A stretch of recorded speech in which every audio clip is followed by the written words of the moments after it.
Let's talk about Imran Khan, the former cricket star turned prime minister at the center of a political storm in Pakistan. आखिरी गेंद तक मैं मुकाबला करता हूं. He was kicked out of office last year, is now facing more than 100 legal cases, and was briefly arrested in May.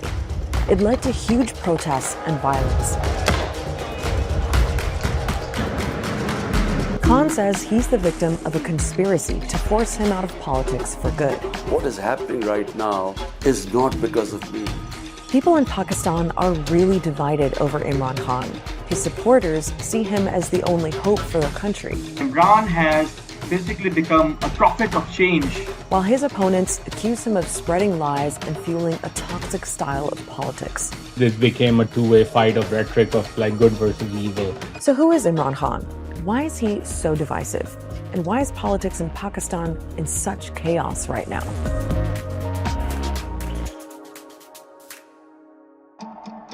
First off, let's run through Imran Khan's backstory. He was born into an upper-class family in Lahore and went to an elite high school. He studied at Oxford University in England, but it was his cricketing career that made him into a superstar.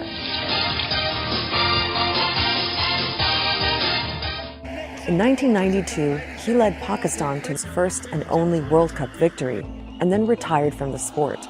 He's easily the greatest Pakistani cricketer of all time. A very glamorous cricketer too. That glamour, of course, brought him to the attention of high society in London. In the early 90s, he was hanging out with rock stars and royalty, and married a British aristocrat.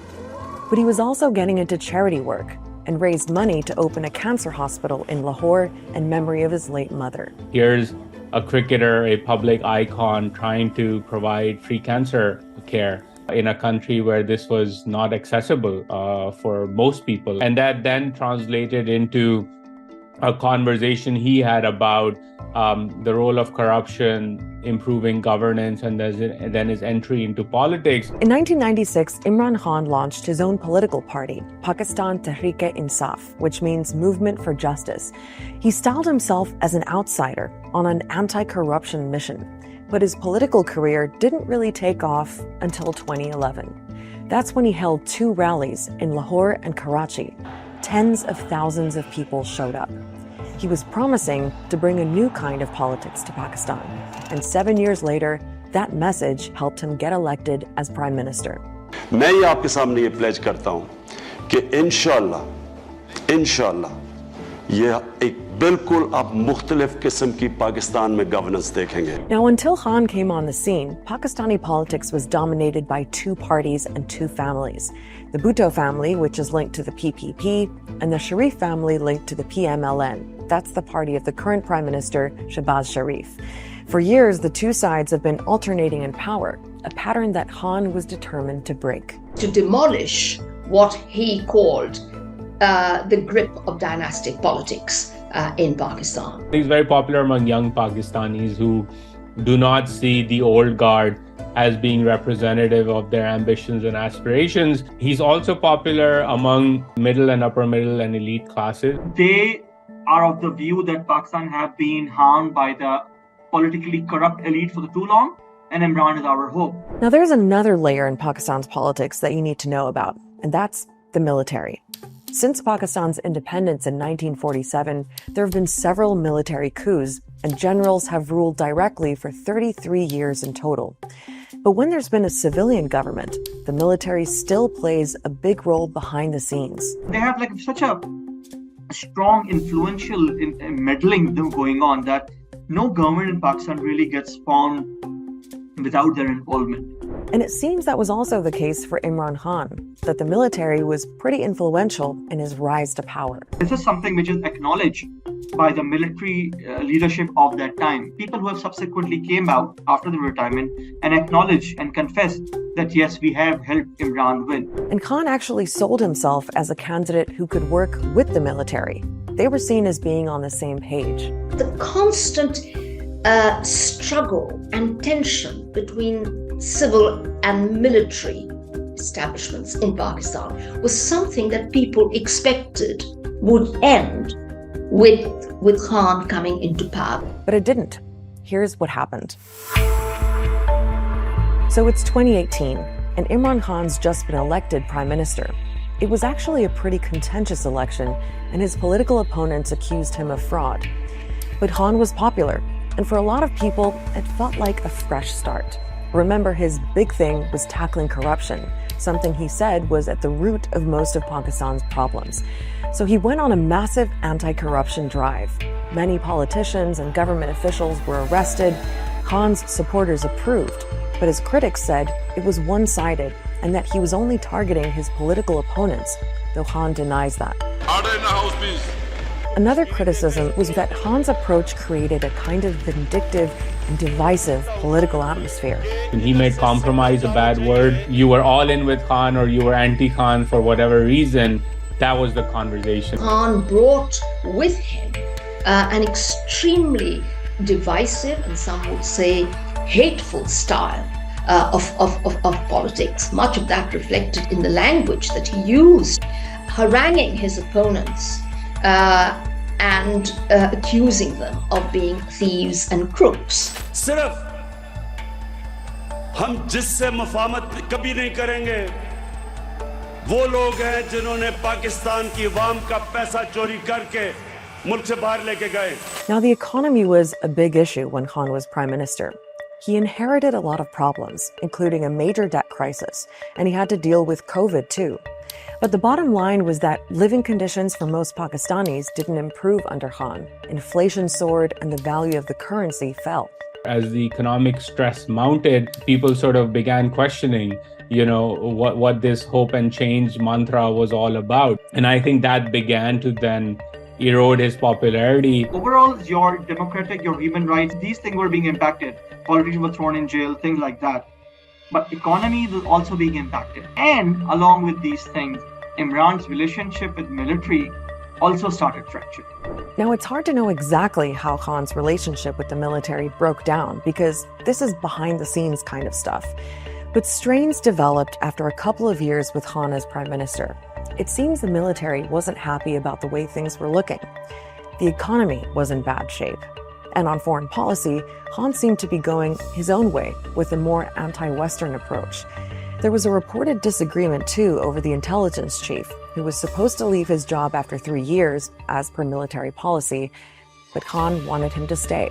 It was kind of a straw that, if not broke the camel's back, it really made things irreparable from that time onward. It's always been a marriage of unequals. Every time a politician or a political party has allied itself with Pakistan's military, they always get hurt by it. By 2022, it seemed pretty clear that the military was pulling their support from Khan by standing back so the opposition parties could go after him. Those parties held a no-confidence vote in parliament, Khan lost, and Shehbaz Sharif replaced him as prime minister. So what's happened since then? Well, Imran Khan's been fighting back against what he says was a conspiracy to remove him from power. He used to claim, when he was being ousted or close to it, that there was an American conspiracy. Within a few months, Khan's tune had changed. It has moved from a conspiracy hatched abroad to a conspiracy hatched at home. He has also singled out the serving army chief as having some kind of personal grudge against him. He's held huge rallies all across Pakistan. At one of them, he was shot in the leg, and he says it was an assassination attempt. Now, Khan's been calling for a general election, and under the constitution, that has to happen by October at the latest. But Khan says his opponents are using a mountain of legal cases, more than 100, to try to exclude him from running. Every other day, there's some sort of case which comes up in a court appearance. They include all sorts of allegations, from corruption to terrorism, even attempt to murder. The military establishment, they're too scared for elections because they're scared I will win. So because of that, they're doing everything to make sure that I get out of the race. Being convicted on any one of these would lead to his disqualification, which is, I think, what they are trying for. It all got pretty dramatic in May, when Khan was arrested in connection with one of the cases. Anger against the arrest of Imran Khan has turned into violent confrontations. Tear gas shells have been fired at this crowd, blocking the main highway towards Islamabad. These are the protesters, and that in the distance is the police line. And since that violence, thousands of people linked to Khan's party have been detained, including senior leaders. An absolutely massive crackdown. Undeniably, the state has really come down hard on Imran and his party in a very brutal manner. The government is using similar tactics that he tried to use against them, and it's taken things to the next level. To his supporters, Imran Khan is the ultimate political victim. And everything that's happened in the last year or so has actually boosted his popularity. ये लोग जितना उसको दोबारा ना अल्लाह उसको ऊपर ला रहा है, अल्लाह इज्जत दे रहा है उसको, अल्लाह लाने वाला है. जो खान साहब कहते हैं बिल्कुल सही है, हम तो अपने लीडर के साथ हैं. By all accounts, Imran Khan today is Pakistan's most popular politician. I think there is agreement that if elections were to be held tomorrow, he would win. So Imran Khan is as popular as he's ever been. And disillusionment with the current government of Shehbaz Sharif probably has something to do with that. There's a full-blown economic crisis. Pakistan is running out of foreign currency and could soon default on its debts if it can't secure more loans. And millions of people are still dealing with the aftermath of last year's floods that left a third of the country underwater. So while this brutal political fight is going on, there are so many other urgent problems stacking up. 4 million people just over a few months have fallen below the poverty line. And I don't think any segment of elite society, politically or institutionally in Pakistan, and that includes the military, has an answer to solving these problems. And that's the real tragedy here. Complete chaos happening. And it's easy to blame Imran Khan for it, or military for it, or this class or that class. And all of these allegations have partial merits.